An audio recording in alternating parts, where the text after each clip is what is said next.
Bonsoir. Nous allons débriefer de l'épisode de la Logan, parce que j'ai vu dans le chat que vous aviez un nombre de questions exceptionnelles. C'est un épisode qui a demandé pas mal de prod, mais je suis très content de voir que ça a marché. Moi j'avais un peu la peur que l'épisode ne fonctionne pas trop. C'est difficile de comprendre en quoi la Dacia Logan est une voiture intéressante. Il n'y a pas un concept très profond, et le peu de concept qu'il y a est basé sur la simplicité du véhicule. A priori, le concept n'est pas hyper compliqué. Surtout que cet épisode n'est pas sponsorisé, il n'y a pas de sponsor devant, parce que je vous cache pas que ça a été extrêmement dur à vendre. Espèce de radin. Alors nous avons un épisode qui commence avec un habillage donc d'un nouveau monteur qui s'appelle, et attention, là pour la petite anecdote pour vous, nous avons un monteur que vous connaissez déjà pour beaucoup qui s'appelle Lucas. Lucas en a monté une grande partie. Nous avons un nouveau monteur dans l'équipe qui s'appelle Lucas. En plus du cadreur, directeur photographie slash cascadeur, Lucas. Lucas qui est une frappe en termes d'habillage.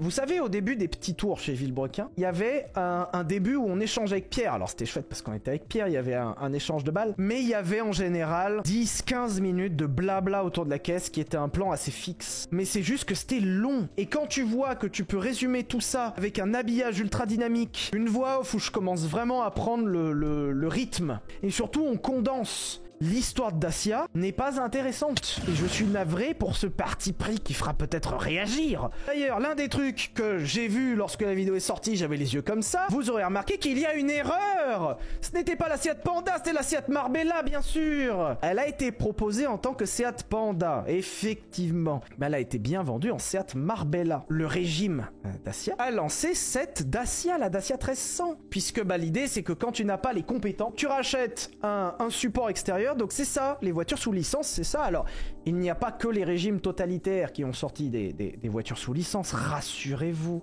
BMW Isetta, voiture sous licence par excellence, qu'il faudra que je vous présente un jour. Ce truc, c'est une BM. Spectacle le plus terrifiant que j'ai jamais vu. Mais cette voiture, la BMW Isetta, était typiquement une voiture sous licence. Avec la porte de frigo, je vois que le chat suit, merci beaucoup. C'était une porte de frigo littéralement. À l'avant ici, vous aviez une poignée qui était une poignée de frigo. La Dacia Logan n'a absolument pas été la première voiture d'inspiration low cost et de tentative low cost. Il y a Lada qui avait essayé bien avant. Et il y avait ça. Zastava était un importateur de cette voiture dénommée Yugo. Et la Yugo était proposée à 3990 $, c'est-à-dire littéralement donnée. La première de sa classe. Alors elle est seule dans sa classe, certes. Il y a eu beaucoup aussi de tentatives comme ça dans le groupe Simca. Simca en France essayait d'importer des merdouilles américaines. Le principal problème lorsque vous faites un véhicule, et c'est terrible à dire, tu dois raisonner forcément en termes de marge. Faut que ça tienne dans le temps. Tu fermes les yeux, tu visualises la thune. Et on a l'impression que quand tu fais une voiture très chère, c'est dur de dégager de la marge. Mais je vous rappelle que la marque qui réalise le plus de marge depuis plusieurs années, c'est Porsche. Un coup dur est si vite arrivé, parlez-en à Volkswagen avec le Dieselgate. On estime que le Dieselgate a coûté à Volkswagen pour l'instant plus de 30 milliards d'euros. Quand t'as un coup dur comme ça sur le coin de la gueule, mérité au demeurant pour le Dieselgate qui te tombe sur le coin du nez, t'as intérêt à avoir un peu d'argent de côté. Un Porsche, oui, ils se baignent dans leurs billets, mais ils profitent aussi d'une partie de ces billets pour proposer en face une Porsche 918, pour proposer en face une 992 GT3 RS. C'est quand la dernière fois que Volkswagen a proposé une voiture qui faisait rêver? Même un concept qui faisait rêver. Ça date vraiment, hein. Il y avait eu la Nardo, le concept Nardo, la XL1, effectivement, j'adorerais vous proposer une XL1, je vous en supplie, si quelqu'un a une XL1 à proposer, pitié, proposez-la moi. Volkswagen Nardo, qui était un concept qui n'a pas été jusqu'au bout de son développement, puisque on lui a préféré la Bugatti Veyron. C'est très compliqué de faire une marge sur une voiture comme ça. Je vous jure que c'est très compliqué. C'est pas parce que ta voiture est à 7000 € que tu peux te dispenser du critère sécurité. Alors il peut être moins bon que chez certains autres. Bien sûr, l'Euro NCAP, vous savez, ce classement en étoiles. Lorsque cette voiture est proposée en 2004, l'ABS était déjà obligatoire. En général, un système ABS, tu l'achètes tout fait. On appelle ça une couronne ABS.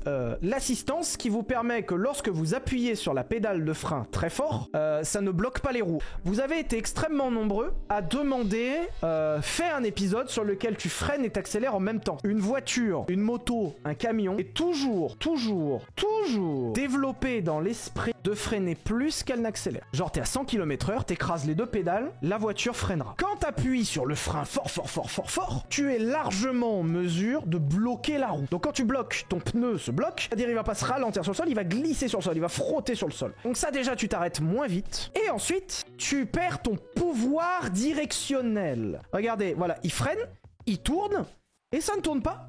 La voiture continue. Non mais ça va pas, non, je fais ce que je veux. En dessous de cette vis bleue, ce truc ça c'est un capteur ABS. Ce capteur ABS c'est simplement un putain d'aimant. Et il a en face de lui cette roue qui réagit en fonction. Soit il y a du métal devant et le capteur capte un 0. Ensuite on arrive à un trou, il n'y a plus le métal devant, le capteur enregistre un 1. Ou par exemple si le capteur il fait 0 1 0 1 0 1 et à un moment il se met à faire 1 1 1 1 1 1 1. Ça veut dire que ça tourne plus, tout simplement. Comme la roue ne tourne plus, la voiture déclenche un relâchement des freins même si t'appuies. Donc ta pédale fait que faire des...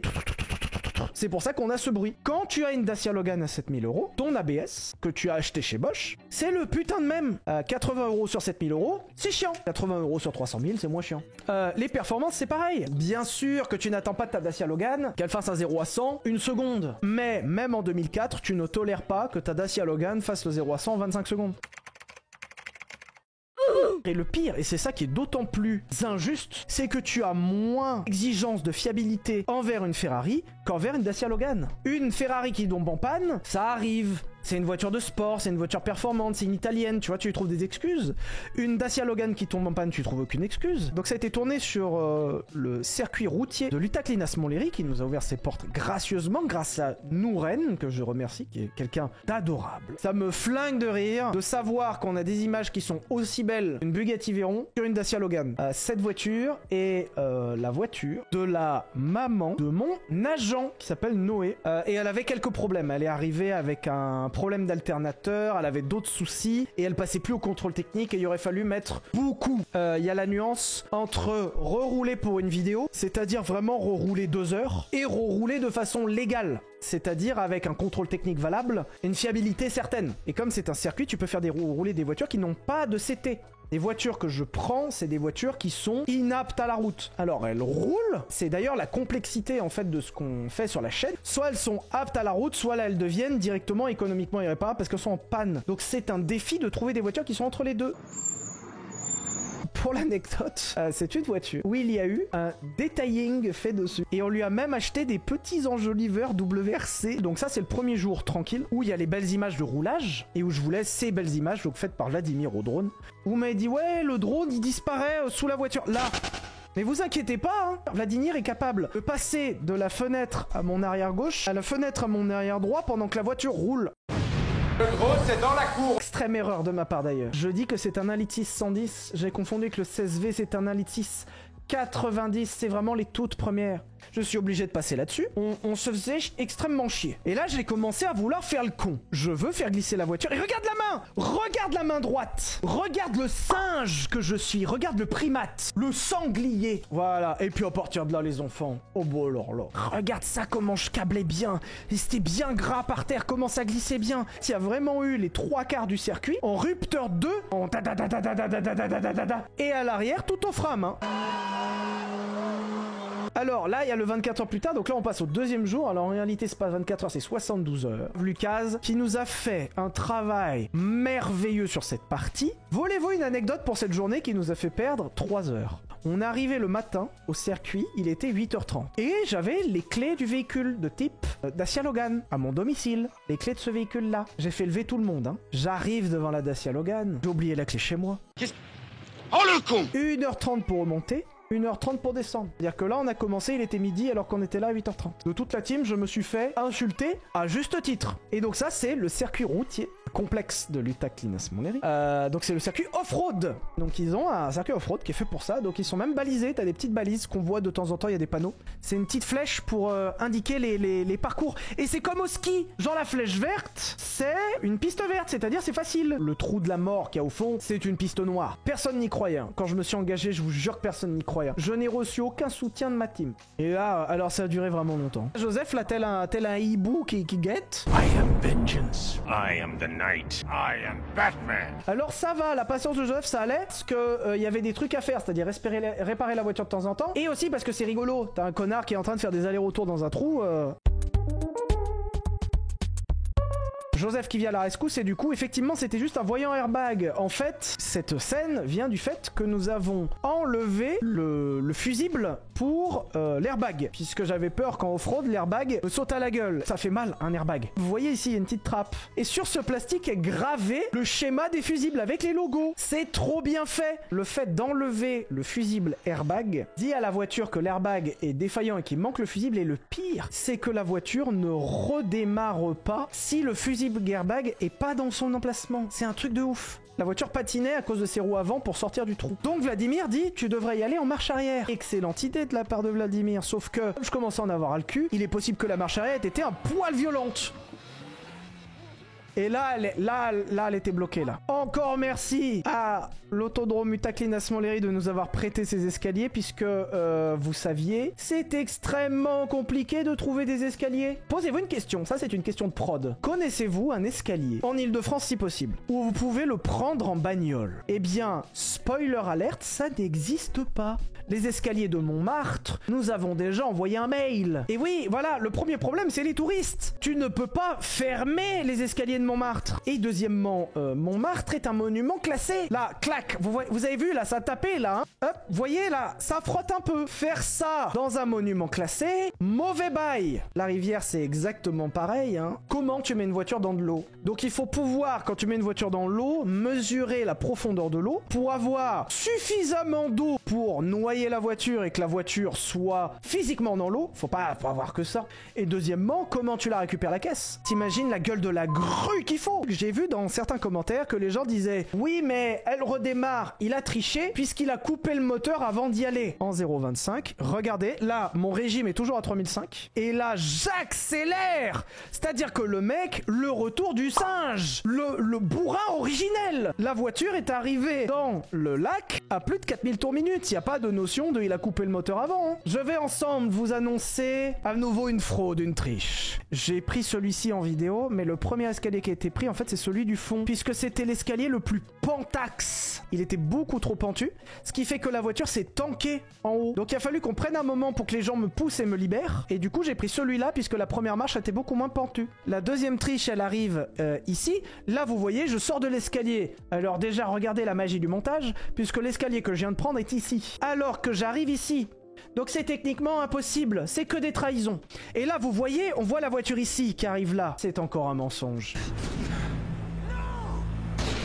Ok, on va faire un truc. Si vous trouvez que c'est une trahison, vous pouvez sub à la chaîne. Comme ça au moins, ça déclenche un train de la hype qu'on pourra renommer train de la trahison. Et ça me mettra vraiment en pleine gueule. Oh là là, c'est pas bien. Hein. Enfin, c'est une idée comme ça. Après, là, donc là c'est Nouren qui nous ouvre la piste gracieusement et qui vraiment fait tout le travail pour qu'on puisse venir tourner là-bas. Donc c'est adorable. Nouren qui est juste là pour regarder en se disant il va se tuer ce con. Arc Lapinou 54. J'ai honte. 101 abonnements. Oh l'enfoiré. Ah oui, là ce soir vous êtes... Ah oui, vous êtes... Ils l'ont fait sur la honte. Un record basé sur le mensonge des décideurs. On va parler de mes boules. Mes boules n'étaient pas encore dans l'eau. Regardez, j'ai le sif qui n'est pas encore tout à fait trempé. Elles étaient un peu... Oh mes couilles. Voilà, là, ce moment-là était le moment le plus désagréable de tout ce tournage. Ah, aujourd'hui elle est à 13. Ouh. Et regardez, moi ce qui me tue, c'est ça. Ce qui me tue, c'est la quantité de flotte qui s'échappe de cette caisse. Là, Joseph qui essaye de sécher le moteur, ça sert à rien. Donc on a remis les bougies pour essayer de rappeler un peu l'eau qui était encore dans l'admission. Pour réenlever les bougies, donc là on se rend pas compte. Mais là, entre-temps, on a refermé et réouvert. Et on l'a fait 3 fois au total. Il y a eu... En vrai, ce passage a duré une bonne heure. Hein. Et là, effectivement, on a Arthur qui a littéralement pris feu.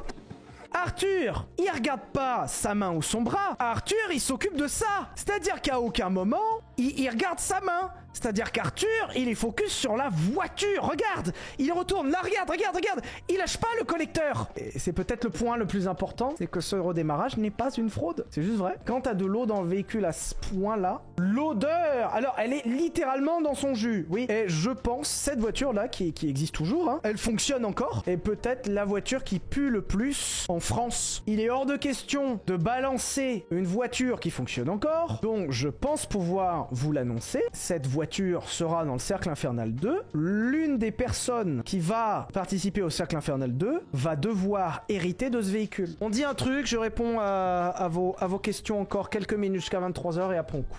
Sylvain, il y a moyen de regarder les premiers épisodes de Top Gear France. Bon, allez, j'y vais.